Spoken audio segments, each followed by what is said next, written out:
Hey there! Welcome to SkyGems Academy podcast.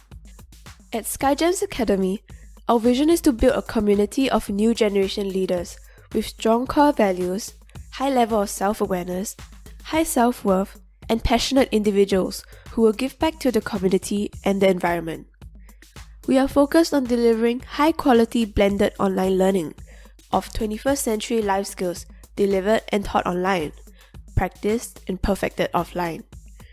Our philosophy is to inspire, educate, and nurture. We work towards inspiring and igniting sparks. We listen, we coach, we fine-tune and accelerate the mastery of 21st century life skills for various age groups. Our blended learning programs are curated from the early years to above 60 years old, as we believe in providing high-quality, lifelong learning for everyone. SkyGems Academy Podcast Series 1: How COVID-19 Transformed the Education Industry. We will take you inside the minds and behind the scenes of 40 exclusive leaders and educators in the education industry. We've interviewed 40 exclusive educators and leaders in the education industry worldwide, starting with China, where the pandemic initially started. You will hear from the leaders in the education industry sharing candidly their views on the possible changes that will take place in the education industry post-COVID-19. Be sure to tune in to SkyGems Academy Podcast Series 1 to listen and learn from the amazing stories, experiences shared, challenges faced, and techniques used by educators in different cities and countries to adapt and overcome their challenges personally as well as professionally in their respective roles in the education industry during the COVID-19 pandemic. Now, let's dive into SkyGems Academy Podcast Series 1. Introducing to you our host, Alyssa. Hey guys, it's Alyssa. Hope everyone is keeping well. SkyGems Academy Podcast is a passion project that my team and I kicked off in early 2020. As we are all facing the unprecedented events and experiences impacted by the COVID-19 pandemic, we find that there is an urgent need to unite the global community of educators and leaders to progress forward together. Our main objective is to create a platform for all global leaders and global communities to come together to document these historic moments for our future generations. SkyGems Academy Podcast is a platform for everyone from all around the world to share, listen, learn, communicate, collaborate, and come together to network and help one another to pull through this very challenging period that has impacted the global community. In each episode of SkyGems Academy Podcast Series 1, How COVID-19 Transformed the Education Industry, you will find yourself immersed and engaged in in-depth discussions and thought leadership in various aspects of education, technology, humanity, diversity, disparity, and collaborations in the education space. We are very grateful and sincerely appreciate each and every one of you who has motivated us, encouraged us, contributed in your own very special ways, especially our 40 exclusive guest speakers from all around the world. A big thank you to all and a big shout out to all of you. SkyGems Academy Podcast 16th speaker is Sherri Adler. Sherri Adler began teaching Singapore math in 2001 and has enjoyed teaching in the public, private and charter school systems. Sherri holds a master's degree in elementary education, and since 2007, she has trained numerous schools in the United States, Europe, Asia, Central America and South America in their adoptions of Singapore math curriculum. Her personal goal is to work on all continents, well, almost all. She has worked with thousands of teachers to help them find the same love for mathematics that she possesses since she began providing professional development. Sherri has co-authored several books on the Singapore approach. Her publications include 2 Singapore Math Intervention Programs and the official training manual for the State of California for Primary Mathematics Standards Edition. Sherri was one of the writers that developed pre-K and kindergarten lessons for Engaged NY, Eureka Great Minds, a Common Core aligned curriculum. Distance learning. It is not fair and equitable for all students. I think it creates a gap between those who have and those who don't have. I think not everybody has equal access to technology. Not every student has that home life that is supportive. Not every student learns the same way, said Sherri Adler. Now I'm pleased to introduce you and present to you Sherri Adler. Today, we have the honor and privilege to have a very special guest located all the way from Phoenix, Arizona. We have Miss Sherri Adler. Hi, Sherri. Very welcome to SkyGems podcast. Welcome, Sherri. Thank you. It's my pleasure to be here. So nice to have you, and I look forward to meeting you in person soon, one day. I'm looking forward to that as well. I think that the personal touch is so important. Absolutely. Looking forward to that. Well, Sherri, would you mind introducing yourself to the team here? Over to you, Sherri, for your introduction. Thank you. So as Alyssa had mentioned, I'm over in the United States. I'm actually headquartered in Arizona, and it's summertime here, so it's quite warm. I tell people, they ask where I'm from when I'm doing my training, and I usually tell them I'm from an airport because I usually am traveling around the world, around the globe, getting to meet people and getting to meet teachers all over the globe. But now I tell people I'm from Arizona because I'm actually working from my home office much more than I am traveling. Nice one there, Sherri, from the airport and now from Arizona. Very nice. Sherri, thank you for your time, and thank you once again for being part of our SkyGem podcast episode for today. Today, and this period of time, we are all going through a very unprecedented times in the pandemic of COVID-19. Really nice to have you to share your views. We would like to understand from you how you feel about the current COVID-19 pandemic situation, Sherri. Well, this is such a historic time that we're all living through.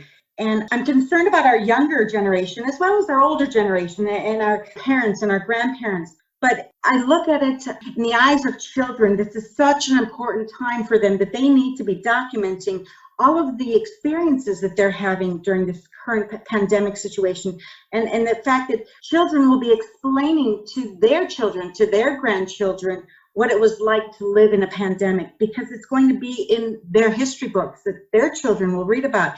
And it's how I feel about this pandemic situation is the fact that it's affected all of us on this globe. It doesn't matter what socioeconomic class, it doesn't matter how much education you have, it doesn't matter what religion or race you are. It's united us as human beings, as being all vulnerable, to know that we can all be so vulnerable to something. It should tie us together and it should bring us together as humans. But sadly, I think that it's done the opposite. A lot of times I think it's drawn some lines in the sand.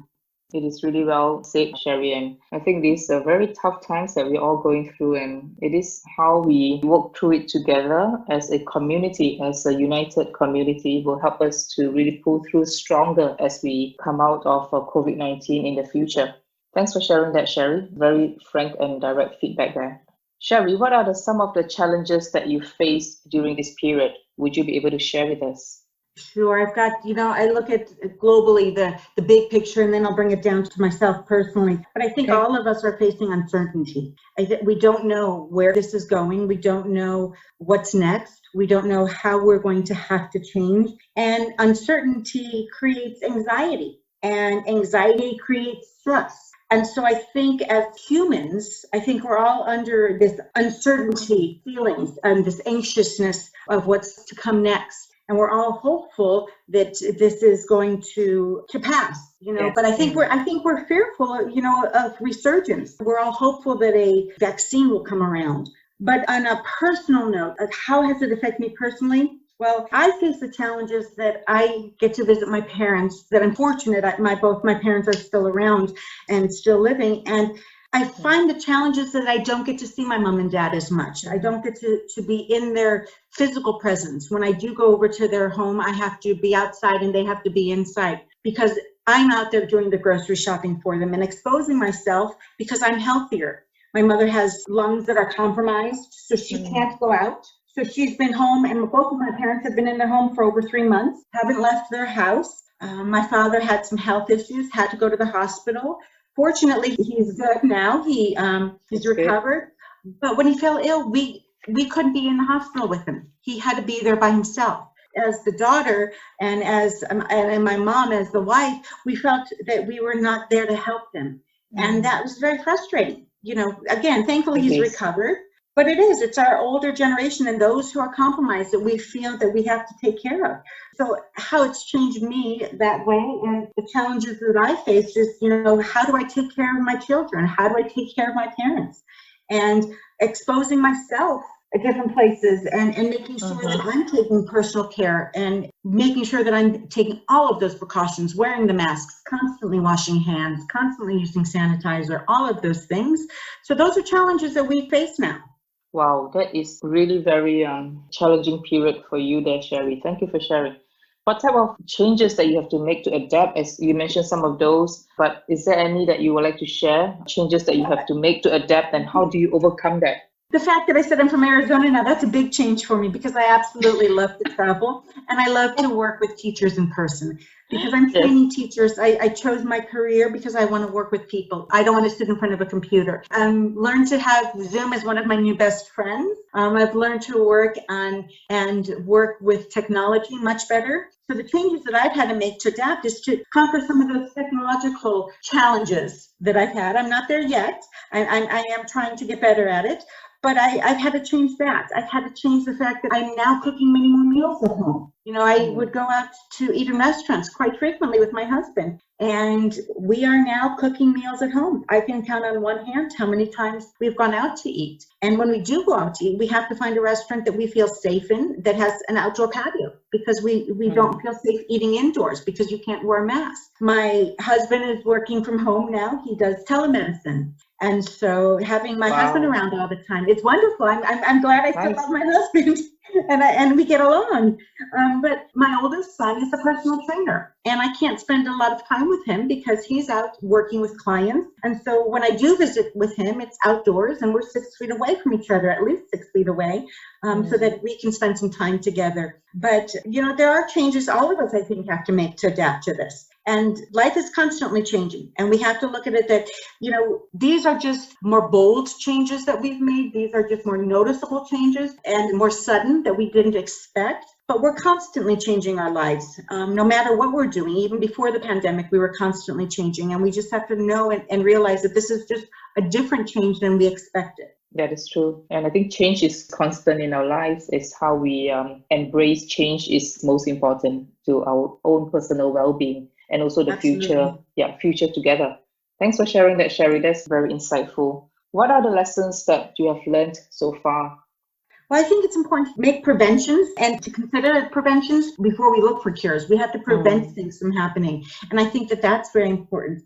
I think that the lessons I've learned is enjoy your family and enjoy the time you have with them and spend that time now. I think the lessons I've learned is that we can spend quality time together and we don't need to go out and to go shopping to buy things or to have other, yes, they're enjoyable to go out and to be able to go to a movie theater, but we can still sit together and watch a movie at home. We can make accommodations because we have to. That's a really gold in terms of having quality time together. Yeah. And I think during this pandemic, it really made us slow down to actually realize that it is such a valuable time to spend. That's the good piece of it. We always have to find that good in everything. And that's one of the good pieces that I think is the fact that we are spending more time with our loved ones, more quality time. That's awesome. Well, Sherri, in the education industry, clearly COVID-19 has caused us to do things a bit differently or very differently, especially in education space. What are your views in terms of the changes that will take place in the education industry post-COVID-19? Coming from the US here, we're still not sure what we're going to do. We have some ideas. There's lots of different plans that have been tossed around. We've talked about doing modified days so that we have less students in our classrooms and maybe half days with one group of students, half days with another group of students.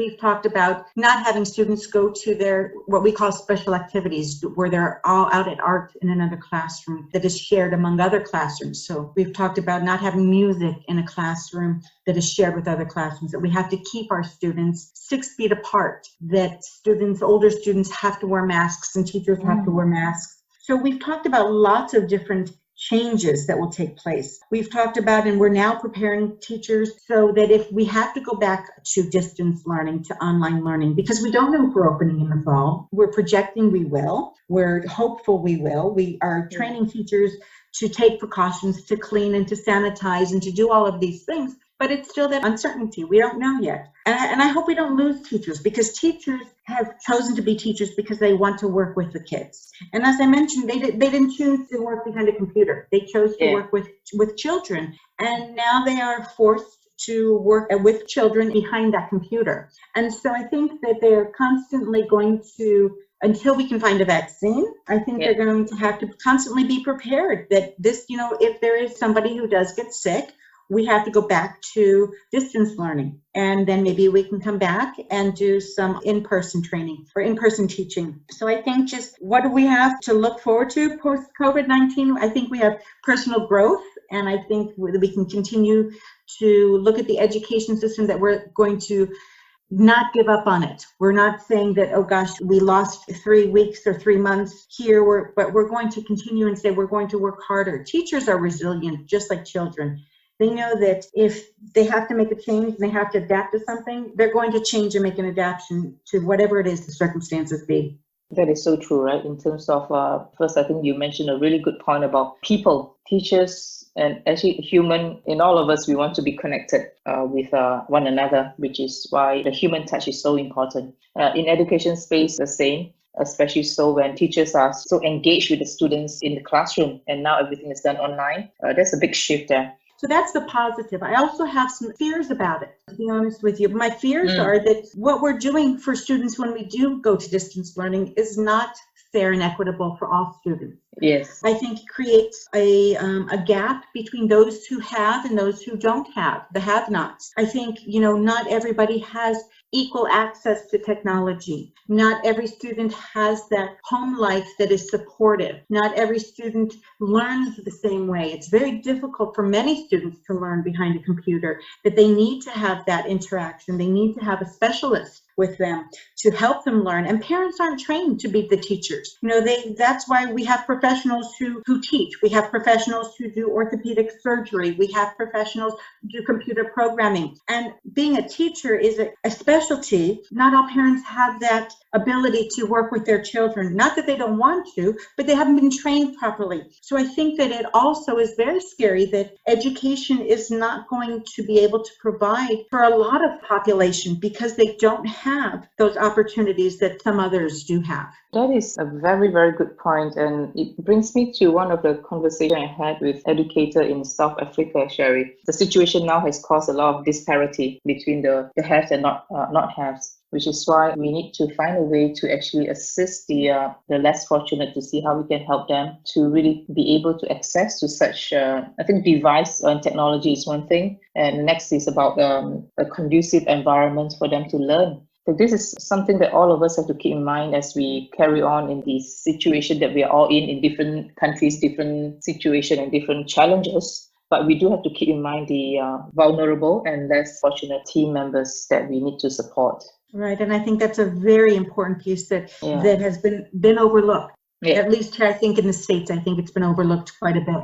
Absolutely. Thank you, Sherri, for sharing your views on that. Sherri, would that be a new normal for yourself?